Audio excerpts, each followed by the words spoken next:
तो आज के इस क्लास में पुनः आप सबों का बहुत बहुत स्वागत है और हम आ चुके हैं एक नए लेक्चर के साथ। और आज इसमें पढ़ने वाले हैं रासायनिक अपक्रियाओं के प्रकार के बारे में। तो बहुत इत्मीनान के साथ जानेंगे इसमें कि रासायनिक अपक्रिया के कितने प्रकार होते हैं और क्लास 10th में हमें कितने प्रकार की अपक्रियाओं के बारे में पढ़ना है। तो एक एक अपक्रिया करके हम बड़े आराम से पढ़ेंगे। और ये हमारा लेक्चर नंबर 3 है। यदि आप लेक्चर नंबर 1 और 2 नहीं देखें तो आप जाकर देख सकते हैं, प्लेलिस्ट में आप मिल जाएगा आपको। चलिए शुरू करते हैं कि रासायनिक अपक्रिया कितने प्रकार की होती है। क्लास 10th में हमें कौन कौन सी चीजें इसमें पढ़नी है। तो पहले हम लिख लेते हैं कि कितने प्रकार की अपक्रियाएं होती है। तो अपक्रियाओं के पहले हम प्रकार लिख लेते हैं। तो इसमें पहला आपको अपक्रिया पढ़ना है संयोजन अपक्रिया। कौन सी अपक्रिया? संयोजन अभिक्रिया, जिसको इंग्लिश में हम कहते हैं कॉम्बिनेशन रिएक्शन। Combination reaction. ध्यान रहे आप कॉपी और कलम लेकर बैठे। और इसके जो नोट्स हैं आपको इसमें टेलीग्राम लिंक दिया हुआ है डिस्क्रिप्शन में, वहां से आपको इसके नोट्स चैप्टर के खत्म होने के बाद आपको मिल जाएंगे। तो यहाँ पर ये कॉम्बिनेशन रिएक्शन होगा। फिर सेकेंड वाला जो आपका है वो इसमें होगा वियोजन अपक्रिया। वियोजन अभिक्रिया।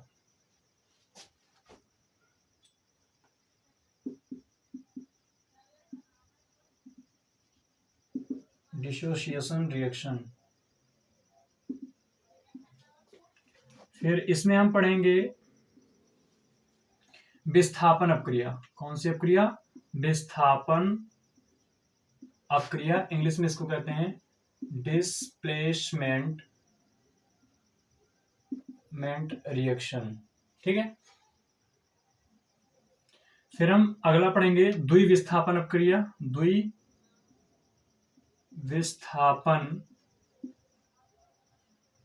अभिक्रिया, जिसको हम कहते हैं डबल डिस्प्लेसमेंट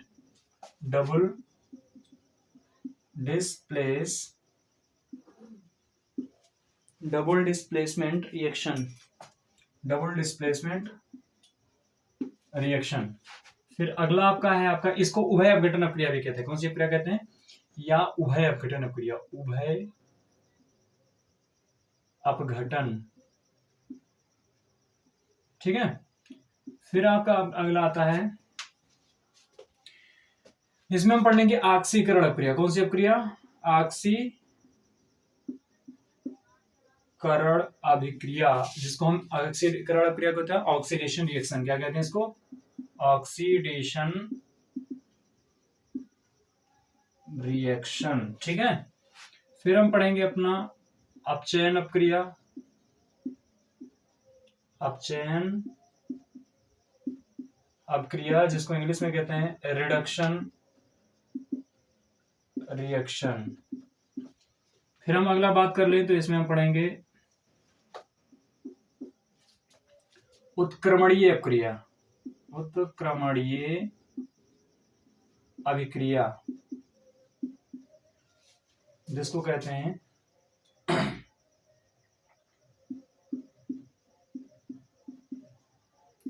रिवर्सिबल रिएक्शन।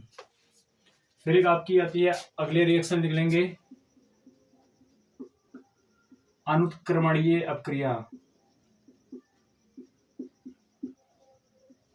अनुत्क्रमणीय अपक्रिया को हम कहते हैं इरिवर्सिबल रिएक्शन।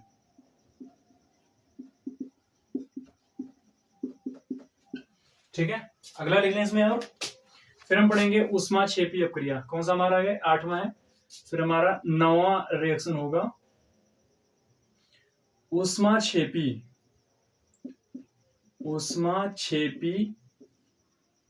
अभिक्रिया।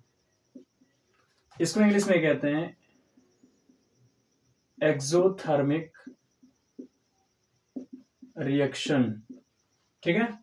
फिर आपका 10वां नंबर आएगा ऊष्माशोषी अपक्रिया। ऊष्माशोषी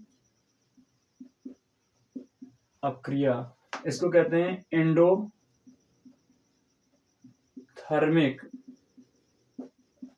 रिएक्शन। एक हम और जैसे इसके बाद ऑक्सीकरण और अपचयन के बाद ही पढ़ेंगे रेडॉक्स रिएक्शन। ठीक है। क्या पढ़ेंगे? रेडॉक्स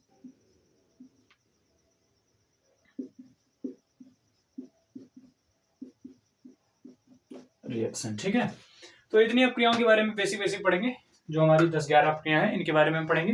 तो एक एक करके देखते हैं, बिना टाइम को वेस्ट करिए, चलिए शुरू करते हैं। इसको आप पहले नोट कर लेंगे। तो आपने इसका रिएक्शन स्क्रीनशॉट ले लिया होगा, इसको आप नोट किया होगा। चलिए शुरू करते हैं। संयोजन अक्रिया।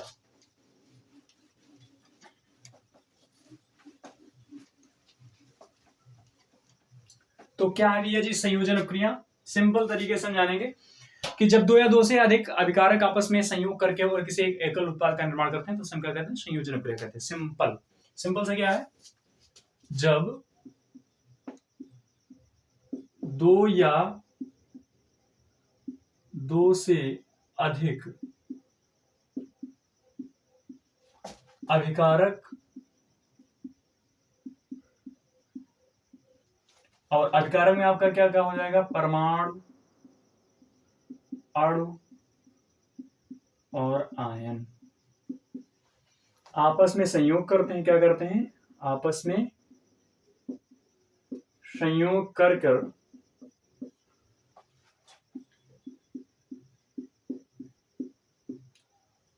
संयोग करके एकल उत्पाद का निर्माण करते हैं। संयोग करके एकल मतलब सिंगल प्रोडक्ट, एकल उत्पाद का निर्माण करते हैं। एकल उत्पाद का निर्माण करते हैं तो हम इसे क्या कहते हैं? संयोजन अक्रिया कहते हैं। तो जब दो पदार्थ आपस में क्या करें? संयोग कर लें, और दो पदार्थ आपस में संयोग करके और किसी एक पदार्थ का निर्माण करते हैं तो उसे हम क्या कहते हैं? संयोजन अक्रिया कहते हैं। उसमें हम क्या कहते हैं? संयोजन अक्रिया। रिएक्शन देख लें, चलिए रिएक्शन देख लेते हैं भैया जी। तो जब दो या दो से अधिक अभिकारक परमाणु आपस में संयोग करके एकल उत्पाद का निर्माण करते हैं तो उसे हम क्या कहते हैं? संयोजन अक्रिया कहते हैं। जैसे NH3 plus HCl keeps out NH4Cl। ठीक है, जैसे आपका H2 और प्लस O2 कीप्स आउट क्या बना लिया? 2H2O। जैसे थर्ड रिएक्शन ले लेते हैं हम यहां पर ले लेते हैं CaO plus CO2 keeps out क्या बना लेगा? Calcium carbonate CaCO3। तो ये हमारा सभी क्या है? सभी के सभी हमारे क्या है? ये आपकी संयोजन अक्रिया है। तो इसमें क्या हो रहा है? दो पदार्थ आपस में मिल रहा है, एक का निर्माण कर रहा है, दो आपस में मिल रहा है, एक का निर्माण कर रहा है, दो आपस में मिल रहा है, एक का निर्माण कर रहा है। तो जब दो या दो से अधिक पदार्थ आपस में मिले और मिल जाएं, आपस में मिल जाएं और मिलकर क्या बनाएं? एक सिंगल प्रोडक्ट बनाएं। तो आपको ध्यान रखना है कि इसमें एकल उत्पाद का निर्माण होगा। किस उत्पाद का निर्माण होगा? एकल प्रोडक्ट, सिंगल प्रोडक्ट का निर्माण होता है। उसे क्या कहते हैं? संयोजन अक्रिया कहते हैं। चलिए इसको आप, ये कार्बनिक वाला है, इसको लिख लीजिए, फिर और हम लिखते हैं आगे।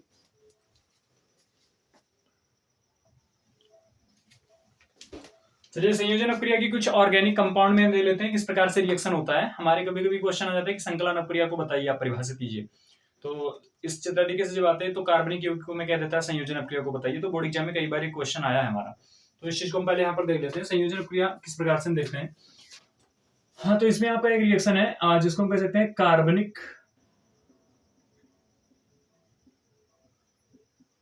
संयोजन अभिक्रिया। ठीक है, इसको थोड़ा सा वहीं पर एक हेडिंग डालेंगे, कार्बनिक संयोजन अभिक्रिया। अब कार्बन, ये कंपाउंड के बारे में क्लास 9 में हमने पढ़ चुका है कि दो प्रकार के कंपाउंड होते हैं। कंपाउंड जो होते हैं वो आपके कितने प्रकार के होते हैं? दो प्रकार के होते हैं। There are two types of compound.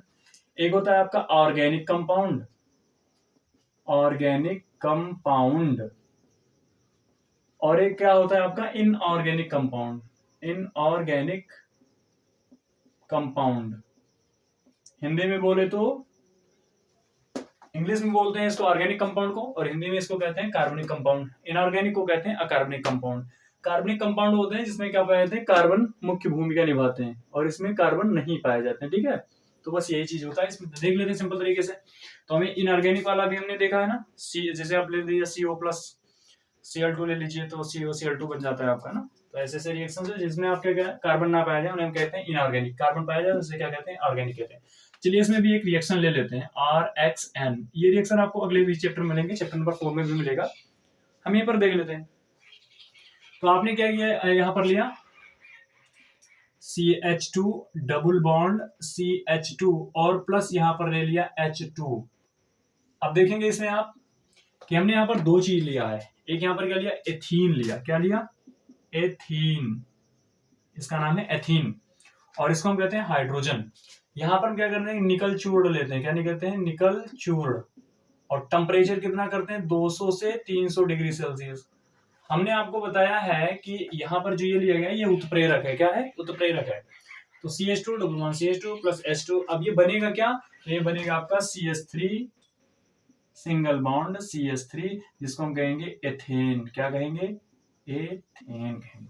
ये कैसे हुआ थोड़ा समझ लेते हैं। देखिए इसमें क्या है, CH2 के बीच में डबल बॉन्ड है। CH2 के बीच में क्या है, डबल बॉन्ड है।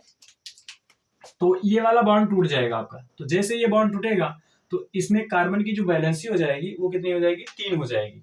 और चूंकि कार्बन की बैलेंसी कितनी होनी चाहिए, 4 होनी चाहिए। तो एक ये जो दो हाइड्रोजन है, ये दो हाइड्रोजन है। हाइड्रोजन को आप ऐसे भी लिख सकते हैं, H और H। तो एक हाइड्रोजन जाएगा किससे जुड़ जाएगा, इस वाले इस कार्बन से जुड़ जाएगा। और एक हाइड्रोजन किससे जुड़ जाएगा, इस वाले कार्बन से जुड़ जाएगा। और चूंकि ये बॉन्ड टूट गया है तो बॉन्ड क्या हो जाएगा, कार्बन कार्बन के बीच में सिंगल।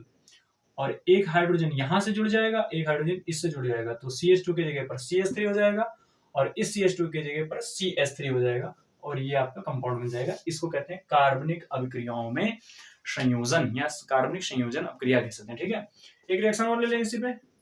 चलिए एक और ले लेते हैं, सेकंड रिएक्शन। इसको तो बोलेंगे फर्स्ट, इसको बोलेंगे सेकंड। सेकंड वाला क्या ले लेते हैं, बस सिंपल तरीके से इसमें CH और ट्रिपल बॉन्ड CH और प्लस यहां पर क्या लेंगे H2 और इन द प्रेजेंस ऑफ, फिर वही कहानी आपका निकल और चूर्ण और एट द टेम्परेचर ऑफ 200 से 300 डिग्री सेल्सियस।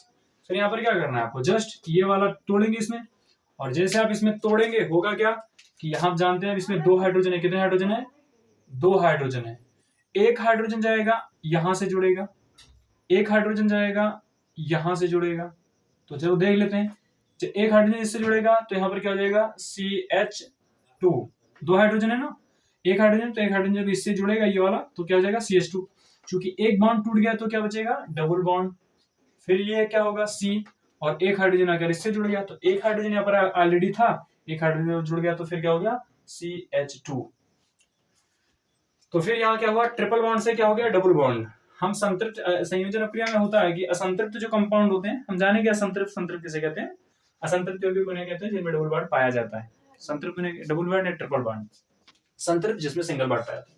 फिर यहाँ पर क्या करेंगे, H2 ले लेंगे। वही H2 ऐसे ऐसे करके लिख सकते हैं, सिंपल। यहाँ पर क्या होगा, ये वाला बॉन्ड टूटेगा और जैसे ये बॉन्ड टूटेगा होगा क्या कि एक हाइड्रोजन यहां से जुड़ेगा और एक हाइड्रोजन इससे जुड़ेगा। अब क्यों जुड़ा है, कैसे जुड़ा है, उसको हमें ज्यादा नहीं जानना है क्लास 10 में। तो यहाँ पर क्या होगा, ये CH2, फिर ये क्या बचेगा, सिंगल बॉन्ड नहीं भैया, CH2 है, एक हाइड्रोजन इससे जुड़ेगा तो ये हो जाएगा CH3। क्या हो जाएगा, CH3 सिंगल बॉन्ड और फिर क्या हो जाएगा ये CH3। 2 ऑलरेडी था, एक हाइड्रोजन इससे जुड़ गया तो CH3 का। और कहानी इसमें फिर वही निकल चूड़ लेंगे, जो यहाँ पर लिए थे वही वहां पर लेंगे, तापमान और निकल चूड़ की उपस्थिति। तो ये क्या हो जाएगा, इथेन। क्या बन जाएगा, इथेन बन जाएगा। इसको क्या कहते हैं, एथीन कहते हैं। इसको कहते हैं एथाइन। इसका नामकरण भी आप कॉलेज चैप्टर में पढ़ेंगे, परेशान अपना हो। तो ये हो गया आपका, ठीक है।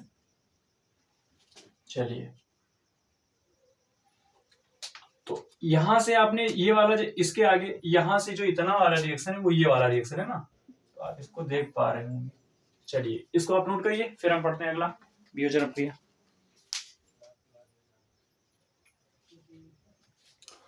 चलिए अब हम आ चुके हैं वियोजन अभिक्रिया को पढ़ने के लिए। तो इसमें हम देखते हैं वियोजन अभिक्रिया। तो पहली बात करते हैं कि वियोजन अभिक्रिया है क्या।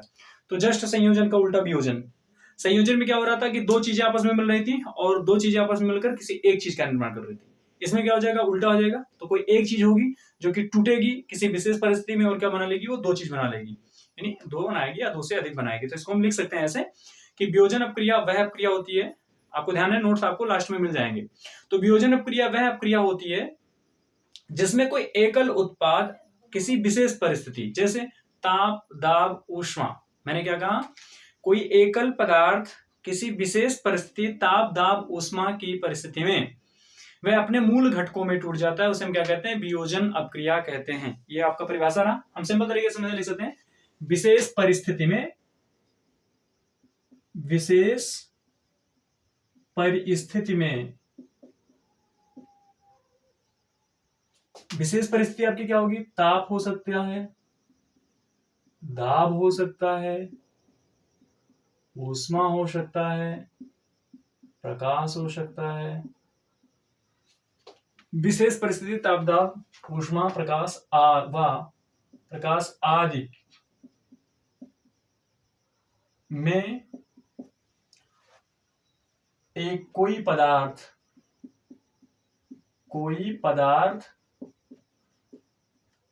अपने मूल घटकों में टूट जाता है। किसमें टूट जाता है? अपने मूल घटक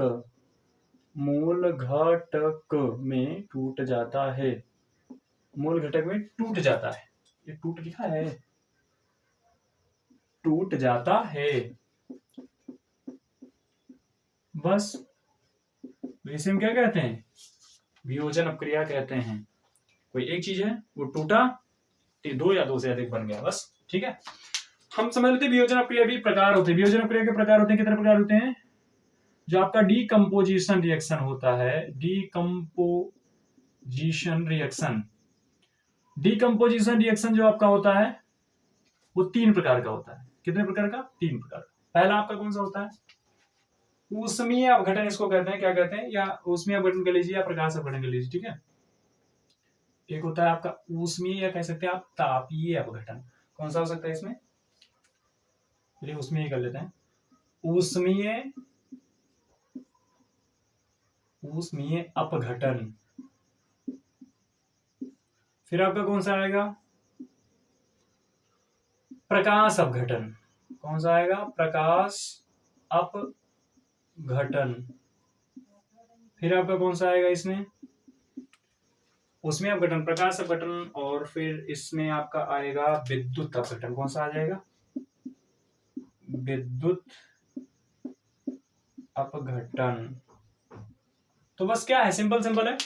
उसमें अपघटन किसे कहते हैं? उसमें अपघटन वो होता है जो कि ऊष्मा की उपस्थिति में क्या हो जाए, कोई पदार्थ हो और वो ऊष्मा पाए और ऊष्मा की उपस्थिति में एक से अधिक पदार्थों में अपने मूल घटकों में टूट जाए, उसको उसमें अपघटन कहेंगे।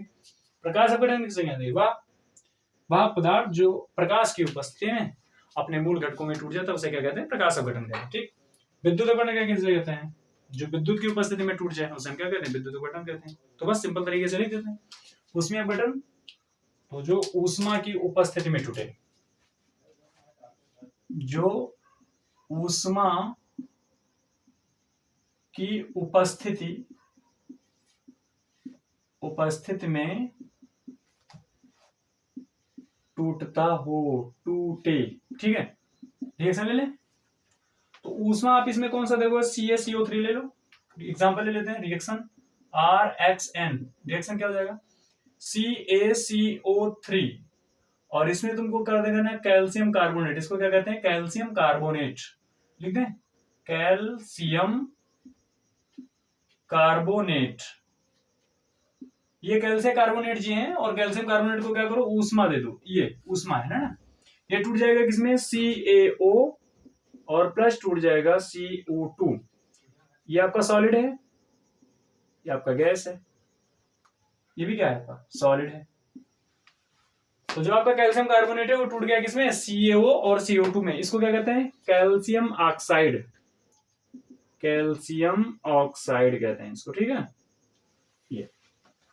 फिर इसमें क्या करें? प्रकाश अपघटन। प्रकाश अपघटन में आप एक एग्जांपल ले लेते हैं। प्रकाश अपघटन मतलब जो प्रकाश की उपस्थिति में टूट जाए, जैसे AgCl। इसमें प्रकाश की उपस्थिति वाले में आप ले लेते हैं AgCl ले लें। तो AgCl आप लेंगे तो मान लेते हैं कोई यहाँ पर एक रिएक्शन है AgCl, और जैसे यहाँ पर प्रकाश मतलब H न्यू, ये किसमें टूटेगा? Ag और प्लस Cl2। बैलेंस कर ले। यहाँ पर 2 क्लोरीन है, यहाँ पर 1 क्लोरीन है, तो यहाँ पर क्या करो? 2 कर दो, तो 2 यहाँ पर 2Ag कर दो, तो 2Ag 2 क्लोरीन, ये 2 क्लोरीन 2 क्लोरीन। ठीक है, बैलेंस हो गया। तो क्या होता है? जो प्रकाश की उपस्थिति में टूटे, किसकी उपस्थिति में? जो सूर्य के प्रकाश की उपस्थिति में टूटे, जो सूर्य के प्रकाश की उपस्थिति में टूटे, उपस्थिति में टूटे। जी हो गया। चलिए अगला देखते हैं विद्युत अपघटन। विद्युत अपघटन मतलब जो विद्युत की उपस्थिति में टूटे। किसमें टूटे? वह पदार्थ मतलब वह क्रिया जो विद्युत की उपस्थिति में विद्युत को प्रवाह करने पर, विद्युत का प्रवाह करने पर, विद्युत का प्रवाह करने पर मूल घटक में टूटे, मूल घटक में टूटे। ये टूटे लिखा, टूटे, तो उसे क्या कहते हैं हम? विद्युत अपघटन कहते हैं। एग्जाम्पल ले लें तो विद्युत अपघटन का बड़ा प्यारा सा एग्जाम्पल आप लेते हैं H2O2। पानी तो आपने देखा होगा, पानी जल। तो ले लेते हैं यहाँ पर H2O कीप्स आउट, क्या बन जाएगा ये? यहाँ पर हम ले विद्युत अपघटन, इलेक्ट्रोलाइट, ELECTRO, इलेक्ट्रोलाइट। और जैसे लेंगे ये टूट जाएगा किसमें? H2 और प्लस टूटेगा O2। ये जी टूट गया आपका, H2O2 में टूट गया आपका। तो इसे हम क्या कहते हैं? विद्युत अपघटन द्वारा टूटा है। बैलेंस करें 2 2 2, ठीक है, ये हो गया बैलेंस। तो वियोजन अपक्रिया किसे कहते हैं? तो वियोजन अपक्रिया में अपक्रिया होती है जिनमें कोई पदार्थ एक मूल घटक में, जो कोई एक पदार्थ होता है और वो एक से अधिक अपने मूल घटकों में टूट जाता है। किसमें टूटता है? एक विशेष परिस्थिति में टूटता है, जो कि ये सिंपल तरीके से रहा इसमें। तो इसे कहते हैं वियोजन अपक्रिया, डिकम्पोजिशन रिएक्शन। 3 प्रकार के होते हैं। पहला कौन सा होता है? ऊष्मीय अपघटन। दूसरा कौन सा होता है? प्रकाश अपघटन। तीसरा कौन सा होता है? विद्युत अपघटन। तो इस तीनों के बारे में हमने जाना है। चलिए आप इसको लिख लीजिए।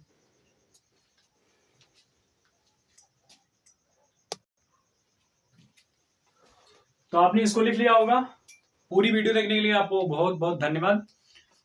तो इसको आप पूरा लिखेंगे और इसको समझेंगे। हाँ, और लेक्चर नंबर पहला और दूसरा नहीं देखे होंगे तो उसको जाकर देख लेंगे, ठीक है। इसको तैयार करेंगे और फिर इसके बाद क्या करेंगे, हम अगला पढ़ने वाले हैं डिस्प्लेसमेंट रिएक्शन। क्या पढ़ेंगे इसमें? डिस्प्लेसमेंट रिएक्शन, जिसको हम कहते हैं विस्थापन अपक्रिया। कौन सी अपक्रिया पढ़ने वाले हैं? Displacement reaction, displacement reaction. तो इसको पढ़ने से पहले हमको पढ़ना होगा विद्युत रासायनिक श्रेणी। तो विद्युत रासायनिक श्रेणी पढ़ने के बाद हम सक्रियता श्रेणी के जाने के बाद इसको पढ़ेंगे। तो नेक्स्ट लेक्चर में हम आपको विद्युत रासायनिक सक्रियता श्रेणी के बारे में बताएंगे और डिस्प्लेसमेंट रिएक्शन और डब्ल्यू डिस्प्लेसमेंट रिएक्शन को हम कवर करेंगे। तो चलिए अब इसको रिपीट करते रहिए। बहुत बहुत धन्यवाद। फिर मिलते हैं नए लेक्चर के साथ।